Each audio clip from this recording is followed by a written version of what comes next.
iyunun 23-də Fransanın Avropa və Xarici İşlər Nazirliyinin ölkə parlamentinin internet səhifəsində dərc edilmiş əsassız iddiaları götürək.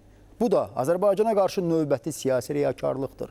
Niyə? Çünki burada da söhbət Qarabağı tərk edən ermənilərə dəstəkdən, erməni separatçılarının azad edilməsi və erməni mədəni irsinin qorunmasından gedir.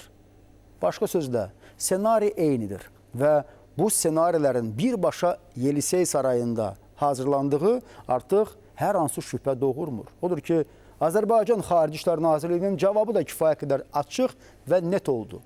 İddialar reallıqları ifadə etmir və Fransa bölgədə normallaşma prosesinə zərbə vurmağa çalışır. Erməni əsirləri və saxlanılan şəxslər barədə səsləndirilən iddialar reallıqlara tamamilə ziddir.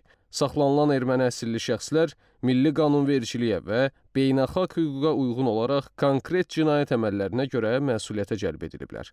Ermənistanla yanaşı, Fransanın da 30 ilə yaxın müddətdə qayğısına qaldığı separatçı liderlər və digər erməni əsirli şəxslər müharibə cinayətləri, etnik təmizləmə, hərbi təcavüz, işgəncə və digər ağır cinayətlərə görə məhkum ediliblər və cəzalarını çəkirlər.